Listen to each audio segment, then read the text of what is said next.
If a company like Monsanto wants to turn the farmer's self-reliance of seed into a dependency of purchased seed, how does it do it? It first tells the farmer your seed is primitive, give it up. They call it seed replacement as if it's something very scientific. Even pay the farmer to say, give up your old seed. Farmer thinks my neighbor will have it, so if they're giving me money, it's all right. But they don't realize they've been to everyone in 100 villages in the neighborhood, so there's no seed in one season. Around the world, Monsanto influences public sector research breeding, directly, indirectly, and before you know it, there's no public seeds available. It then also starts to lock in companies and buy them up. So all Indian seed companies in cotton are owned by Monsanto or controlled by them through licensing arrangements. So there were only three sources of seed supply: the farmer themselves, some small private companies, and the public sector. All three get knocked out. Before you know it, Monsanto's the only one with cotton seed supply, selling only BT cotton. It's too costly. After all, Monsanto has increased the price of seed by 8,000%. No farmer would have the capacity to pay 8,000% more. So the agents of the company are there to say, don't worry, you'll be a millionaire. This will produce 1,500 kilograms per acre, and you'll pay back in no time. Take it on credit against your land. And the farmer signs a piece of paper mortgaging the land. But the seed doesn't give 1,500, it gives 400, 500. More often than not, it also fails, so you have to buy it 3 times over on credit. In a year or two, the agents of the seed and chemical companies come knocking on the door of the farmer to say, your land is now mine, you couldn't pay back your debt. And that's the day the farmer will go into the field, drink a bottle of pesticide, and end his life.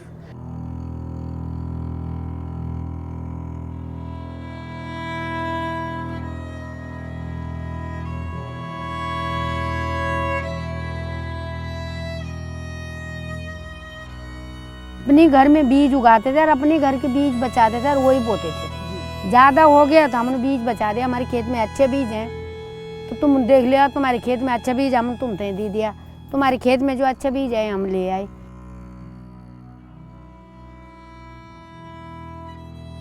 So farmers have always had their own seed. We believe nature was not stupid and farmers were not stupid. So anything that was there as seed had some function, some role, some utility. 5 या 6 भैंस होती थी, भैंस बफोलो, और उतने ही हमारे यहाँ 5-5, 6-6 गाय होती थी और ये 2-2 जोड़ी बैल होते थे। क्यों कि इन्हीं के पीछे नौकरी चाकरी तो कुछ थी नहीं, बस अपना घर का गोबर हो गया खेत में डाल दिया, खेत में अनाज हो गया, घर ला गए, घास हो गया, बैलों को डाल दिया, गायों को डाल दिया, उन्होंने खा लिया, गोबर उठा लिया, खेत में गए, जंगल से लाए, उनको जंगल चुंगाने के लिए ले गया, फिर शाम के टाइम दूध निकाला। छोटे छोटे बच्चे हैं, उनको 1-1 गिलास कच्चा दूध दे दिया पीने के लिए। फिर जिस दिन मक्खन बनाया, उनको 1-1 रोटी के दे दिया, इतना मक्खन दे दिया। आजकल इतना मक्खन कहाँ मिल रहा है। I started with a very humble idea that the seed must be saved, the seed must be free. When I heard the companies talk about owning seed and pushing GMOs, we started taking it to the villages.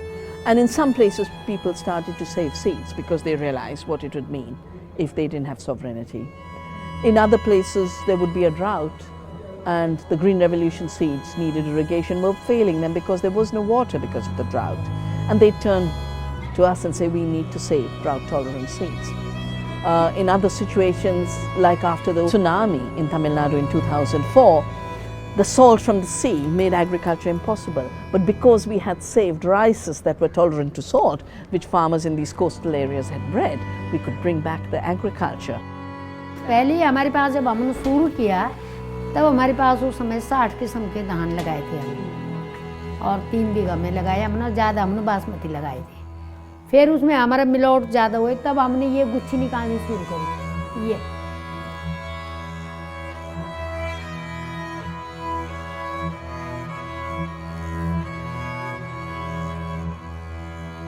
तो अब उस time 12 थे, तो अब तो 300-400 और बढ़ गए, तो 1500-1600 वैरायटी हो गए होंगे हम। Bija is what seed is. Seed is bija. Bija means that from which life arises perennially. And just when I was starting Navdanya, a woman called Bija, comes to me and says, can you give me work? And she came for domestic work. So I said, no, I can't have you for domestic work, but if you know anything about seeds, I'd love you to help me with seed saving. So she said, yeah, I used to be a farmer before I came to Dehradun. And she started talking about the crops. And I said, Bija, you're the seed keeper. And she's been there since then. Amazing, the memory not just of her own lifetime, but the lifetime of her ancestors, and then connected to teaching younger generations. तो हर इंसान ऐसे ही होता है, मतलब बचपन में कहाँ होती इतनी अकल। तो हमारी दादी बोलती थी कि देखो हर चीज़ से तुम रह जाओगे पर ये अनाज से नहीं रहोगे। हर चीज़ की सबसे पहली अनाज की इज्जत करना सीखो, तो तभी तो तुम्हारा पेट भरेगा। तुम इसको फेंक दोगे तो खाओगे क्या? दादी माँ तो फिर जब आपके साल में रात अच्छा लगे तो अगले साल बोलेंगे तो ज़्यादा लगा, तो रात के बीज फलें ज़्यादा लगती हैं। तो यह अभी में भी तो हमारा यह है, आंसू है, तो मैं जैसे कोई बीज लगाऊं तो उसको दूंगा, ले तो अलग गमला में लगा के देख। Most farmers are women. All seed savers are women. All seed savers. So if you have to have seed sovereignty, seed must be in women's hands. If you have to have food sovereignty, agriculture must be in women's hands. Because when women do farming, they do it for life. When women do farming, they do it for their children. They do it for nutrition, they do it for taste.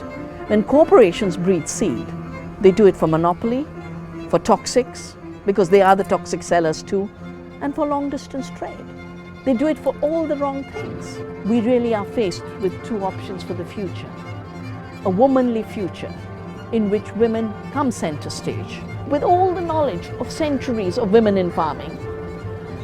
Protect biodiversity, protect nutrition, create livelihoods, give us good food. And on the other side is a world of 5 corporations controlling the seed, destroying small farmers, destroying all artisanal production, and giving us toxic food. I don't think we should opt for a toxic future. We should opt for a living future, and that future is in the hands of women and men who are willing to be womanly.